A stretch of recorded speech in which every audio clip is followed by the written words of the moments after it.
Dito lang nakaraang araw ay sinabi ni Jared McCain na meron nga siyang dugong Pilipino.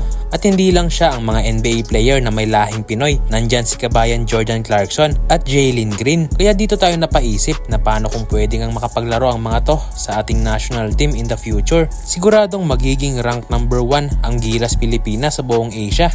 At baka magkaroon pa tayo ng chance na makatalo ng mga bansa na nasa top ranking sa buong mundo. So umpisahan nga natin kay Jalen Green mga boss. Ang maganda kay Jalen Green ay proud siya sa kanyang pagiging Pinoy. Dahil sinabi niya nga noon sa isang interview sa kanya, sinabi pa ni Green na gusto niya nga raw i-represent ang Pilipinas sa NBA. Dahil nga daw grabe ang suporta na natanggap niya mula sa Filipino fans. Kaya kinikilala talaga niya ang kanyang pagiging Pilipino. So sa isang interview nga ay nagkita at nagkasama itong dalawang kabayan natin na si Jalen Green at Jordan Clarkson. At ito nga ang nakakagulat na sinabi ni JC kay Jalen Green. Pakinggan natin mga boss. It was real special.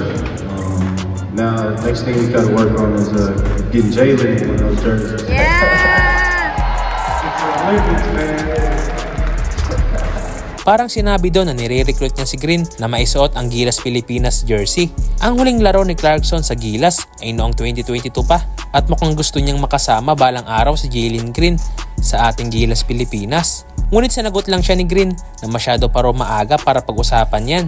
Pero minsan na rin sinabi noon ni Green na gusto niya maglaro para sa Gilas team. Ngunit ang problema nga lang ay nakapaglaro na siya sa Team USA at hindi na rin siya pasok sa role ng FIBA na dapat makapag-secure siya ng passport before siya mag 16 years old. Sayang lang mga boss dahil meron sana tayong malalakas na Phil-Am players kaso hindi makapaglaro sa FIBA dahil sa Hagob rule.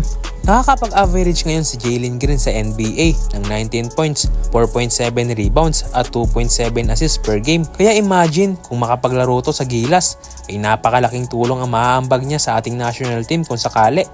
At narito pa ang rising star ngayon ng Philadelphia 76ers sa NBA na si Jared McCain na may lahi ring Pilipino.